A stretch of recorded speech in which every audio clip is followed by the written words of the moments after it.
Olá pessoal, dando sequência ao nosso estudo, hoje a gente vai falar na nossa aula gravada sobre o estudo das treliças. Começamos a nossa aula fazendo uma pergunta, né? O que são as treliças, tá? A gente já entende um pouco desse tipo de estrutura, tá? Ela já foi estudada na disciplina de mecânica geral, lá no início do curso de vocês, tá? Salvo engano, no segundo, terceiro período. Mas a gente entende as treliças como sendo um conjunto formado por nós e barras que garante a estabilidade geral de uma estrutura. Tá? Ela tem a função de receber cargas, transmitir essas cargas. Então, basicamente, as treliças são formadas por nós e barras, cuja rigidez se dá, sobretudo, relativa aos esforços normais. Tá? Então, a gente entende, tá, que a idealização de rótula, quando a gente está tratando agora já no projeto real, ela é apenas uma hipótese, tá? Uma hipótese que simplifica nosso estudo, simplifica a forma como nós vemos a estrutura e, obviamente, a distribuição do carregamento, tá? Só que em tese, por exemplo, uma tesoura de madeira, o nó, hipoteticamente, é a posição onde as bases se encontrariam. Em geral, uma posição um ponto, né? Um ponto material. Só que na prática, tá, isso nem sempre é verdade. O que a gente tem, na verdade, é uma região nodal, tá? Diferentemente daquilo que a gente modela. Tá? Então, essa diferença mostra que a gente está fazendo uma idealização, ou seja, existe também a idealização relativa ao peso próprio, tá? Porque uma das hipóteses que se fala nas treliças, no nosso estudo, é que as cargas são aplicadas apenas nas regiões nodais. E, obviamente, todo e qualquer peso próprio não se aplica diretamente no nó, tá? Ele é distribuído ao longo do seu comprimento, tá? E também a relação dos eixos, tá? Então, o que a gente pode falar é que existem os esforços primários, sobretudo relativos ao esforço normal, para o caso das treliças, e os esforços secundários vão sempre aparecer em função dessas simplificações que a gente acaba colocando, tá? Eu quero dizer o seguinte: a gente projeta as treliças para esforço normal, para uma tração, para uma compressão, mas em geral os outros esforços podem estar acontecendo de forma não primária, mas também de forma importante, tá bom? Então a gente usa muitas treliças nas pontes, então alguns dos elementos das pontes, conforme estão ilustrados nos desenhos retirados do livro esses desenhos retirados tanto do livro do Susequini quanto do livro do Hibbeler, eles mostram um pouco desse tipo de estrutura, tá?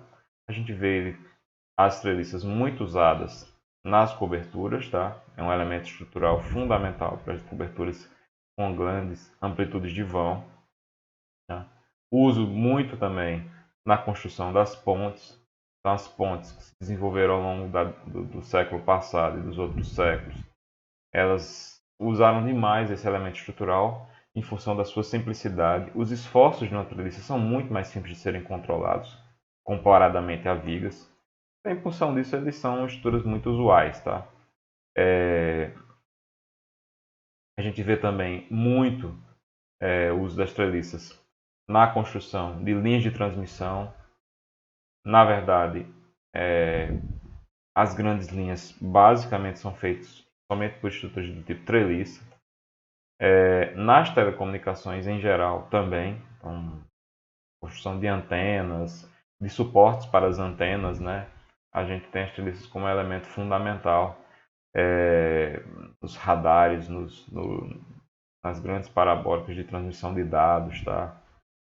Então a gente percebe que esse uso é um uso bem comum, tá? Então as coberturas ponte novamente, tá? Em geral são feitas de madeira ou de metal, tá? Coberturas metálicas, de aço, mas podem ser usados outros materiais também. Modernamente a gente também já executa. Aqui em Mossoró a gente tem uma velha ponte que já está em desuso, né? Pelo menos no uso como ponte. É a ponte que fica ali perto do Alto da Conceição, que é por onde passava a ferrovia Mossoró-Patos. Tá? E a gente vê também muito uso em galpões. Essa ferrovia também, essa ponte também, a velha ponte lá da zona da Redinha, da ponte de Igapó, que liga a zona norte à zona sul de Natal, também não mais em uso, tá? Porque já foi construída a ponte de Igapó em concreto armado, que aí também ela é rodoferroviária, tem um trecho ferroviário também, onde passa a linha de trem, mas também uma ponte que representa muito esse uso da treliça. E eu acho que gosto de chamar a atenção também que não só para a estrutura como um todo é uma treliça, mas também partes da estrutura são formadas por treliça. Então é muito comum isso acontecer, tá? Grandes pontes de grandes vãos, eles fazem uso também desse tipo. Então, o que garante essa estabilidade da treliça está relacionado às barras que formam a treliça, ou seja, as formas geométricas que formam a treliça, tá? A gente percebe que elementos de três lados interconectados, eles têm maior rigidez, tá? Ao passo que, por exemplo, se você ligasse quatro elementos, tá? Como é o caso aqui, quatro elementos ou mais, né?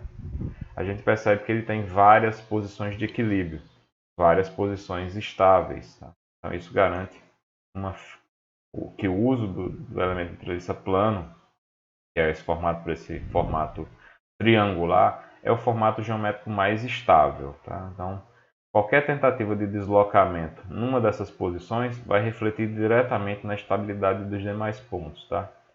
Se a gente tiver, por exemplo, uma forma retangular ou quadrada, o que acontece é que uma tentativa de movimento aqui acaba por não tendo carregamento sobre uma parte das barras. Então a barra fica descarregada. Essa estrutura pode procurar um equilíbrio em outras posições, né? Que é o caso, por exemplo, desse aqui. Estou exagerando um pouco na deformação, mas isso é real. Não é o que acontece no elemento triangular. O elemento triangular, qualquer tentativa de movimento que você exercer, os demais pontos são solicitados, de modo que os esforços são bem melhor distribuídos, tá? A treliça simples plana que a gente fala é aquela formada a partir desses elementos mais simples possível. E para cada novo nó que a gente gera, né, conforme você observou aqui, então para cada novo nó que eu gero aqui, eu tenho duas novas barras acrescentadas. Então se eu criasse um novo nó aqui novamente, mais duas barras, então para cada nova barra surgem dois nós. As treliças compostas são aquelas que são formadas por duas ou mais treliças simples, tá? Então, se tem duas ou mais treliças simples, a união delas, seja feita da forma que for, é o que vai dar para a gente o que a gente chama de treliças compostas, tá bom, pessoal? E as treliças complexas são aquelas que não obedecem a nenhuma dessas formações. Então, em geral, o que você tem é a formação de nós desencontrados. Então, não quer dizer que não existe um nó nessa região, nem nessa, nem nessa. As barras são desencontradas. É difícil de entender isso no caso plano, mas é possível, desde que a gente faça alguns tipos de simplificação. Mas no caso tridimensional, isso é perfeitamente aceitável. Sobre os esforços internos que agem nas treliças, tá? Os primários, como a gente citou anteriormente, são basicamente esforços normais do tipo trativos e do tipo compressivos, tá? Então esses esforços trativos e compressivos, eles vão submeter a estrutura a um tipo de esforço muito simples, que é simplesmente da extensão ou da contração da barra, ou das tensões normais que acontecem ao longo das seções transversais. Então isso simplifica bastante o estudo. Obviamente que tem também o problema da flambagem, tá? Mas em geral a gente está dimensionando essas peças a tração e compressão e as flambagens possíveis no caso das compressões, já que às vezes as nossas barras são muito esbeltas, tá? As treliças podem ser planas ou espaciais, tá? Então a gente está falando de uma forma bem geral, essa aula é bem grande, assim, bem generalista, para falar um pouco sobre as treliças. Então podem ser espaciais, tá? Aqui é um detalhe na região nodal, como eu tinha falado, uma peça de madeira. Então, se vocês observarem a Torre Eiffel, tá?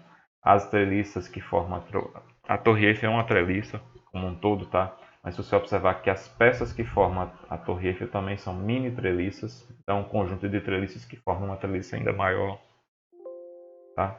Existem os tipos mais comuns, de acordo com a nomenclatura americana, a Pratt, Hall, Warren, K e a Baltimore, obviamente cada um de acordo com as regiões que foram desenvolvidas, e a mesma vale para os tipos de pontes, tá? Sinceramente, eu não gosto dessa nomenclatura, eu mantenho ela mais pelo caráter histórico, tá? E a gente classifica as estreliças de acordo com o equilíbrio estático com base numa equação bem simples, que é a equação que relaciona o número de barras e o número de nós com o número de reações de apoio. Então a relação é bem simples, né?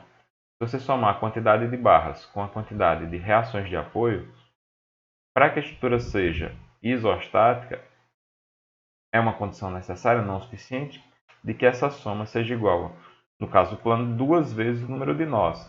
Por que a gente entende isso? Porque para cada nó que você tem na estrutura, aliás, para cada posição nodal da estrutura, você garante o equilíbrio com 2 equações de equilíbrio, ou seja, garante com a equação de somatório de força na direção x e somatório de força na direção y. Tá? Então, cada nó da estrutura garante 2 equações de equilíbrio gerais. Tá? E aí, se você tem a quantidade de nós n, 2 vezes essa quantidade de nós vai ter a quantidade de equações disponíveis para resolver aquilo que seriam as incógnitas do nosso problema. Quais são as incógnitas do nosso problema geral? Cada uma das barras, ou seja, a gente determinar qual é o esforço normal em cada uma das barras e determinar qual é a reação de apoio que essa estrutura sofre. Tá? Então, se essa relação é menor, ou seja, se a quantidade de barras mais reações for menor que esse número, a gente garante claramente que essa estrutura é uma estrutura hipostática, por exemplo. Tá? A estrutura hipostática mais simples possível, que seria essa daqui, uma treliça só de treliça simples com 2 apoios. Tá?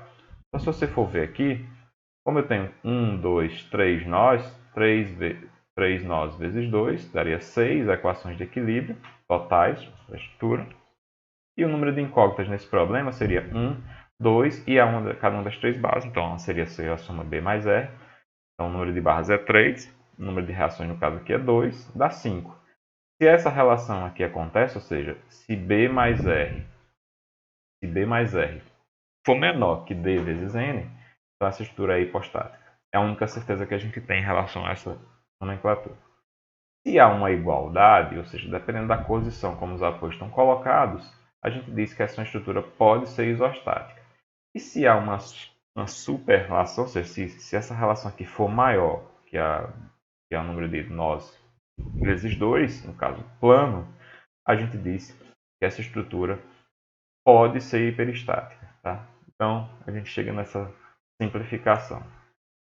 Sobre a resolução, a gente tem 2 métodos clássicos, tá? Que é o método dos nós, que é aquele que se baseia no equilíbrio de cada nó. Então, a gente faz a resolução por meio do equilíbrio de cada nó. Obviamente, a gente vai escolher um conjunto de nós e estabelecer que para cada um desses nós ocorre o equilíbrio em força na direção x e y. Garantindo o equilíbrio de cada um dos nós, a gente garante o equilíbrio total da estrutura. Tá? Então, é basicamente assim. Para cada nó, a gente construiria o que seria o diagrama de corpo livre desse nó.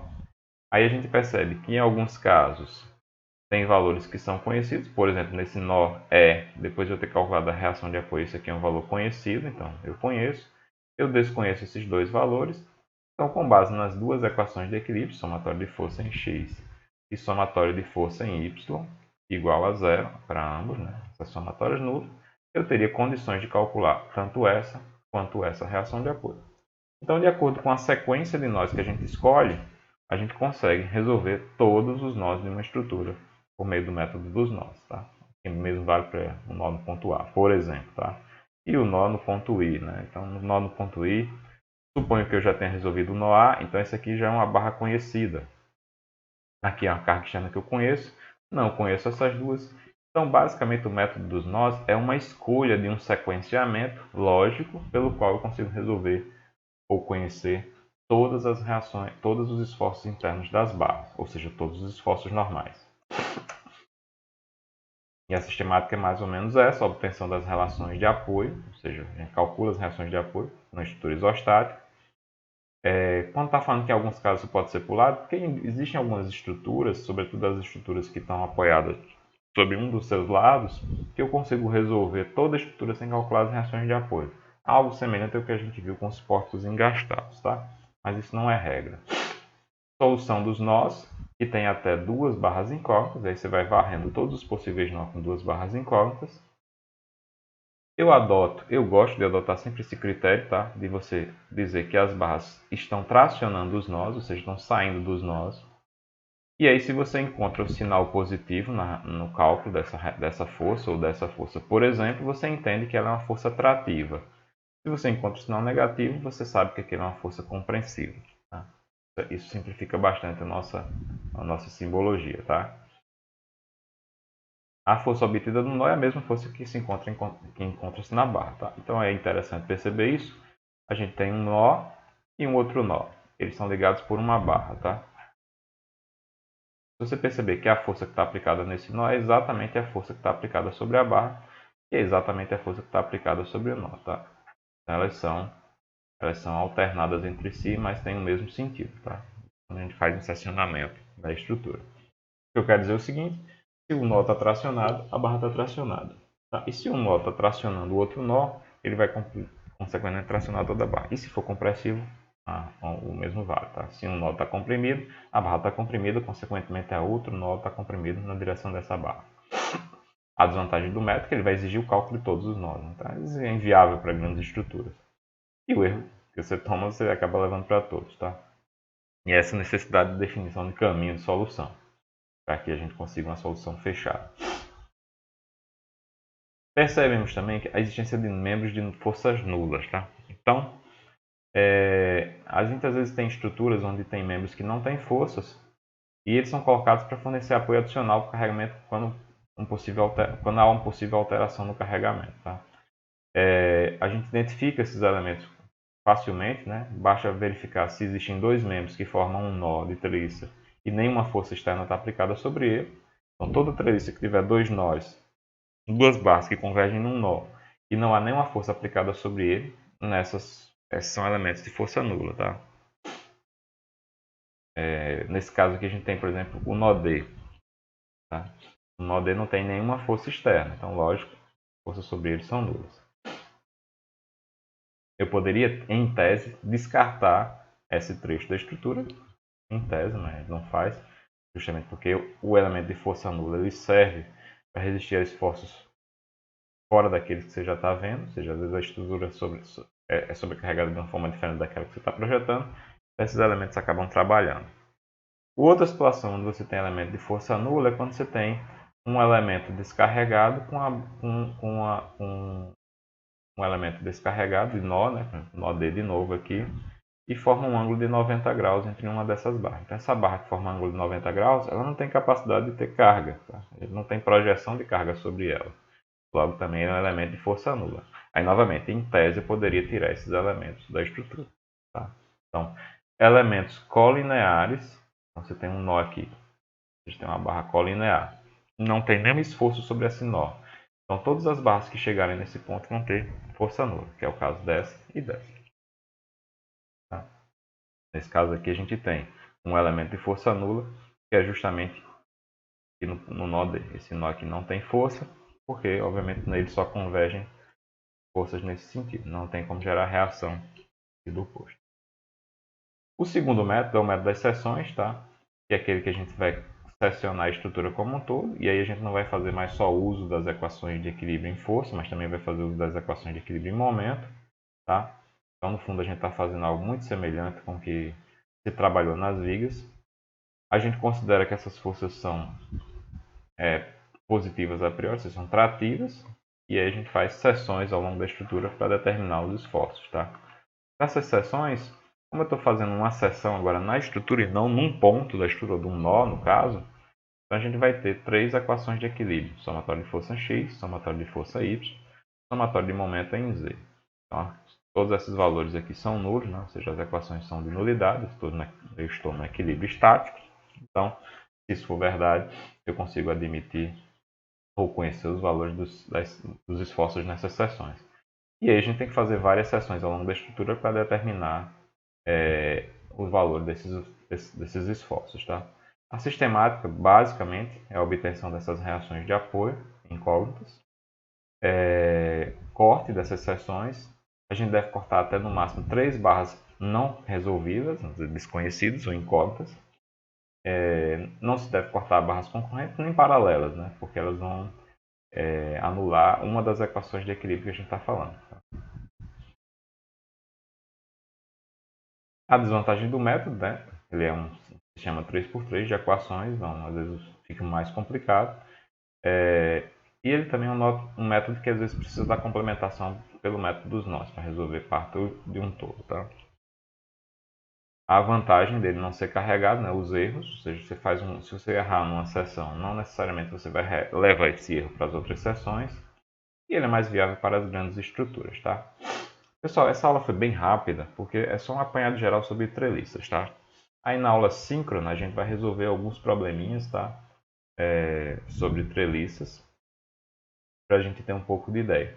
Ela também é uma aula rápida, tá? Porque ela é uma aula revisional, tá? Todo esse assunto aí vocês já viram em mecânica geral, já faz um tempo, por isso que ela ainda é colocada. Mas na aula ao vivo a gente se dedica a resolver alguns exercícios e vocês têm todos os exercícios da lista também para tratar desses assuntos, tá bom?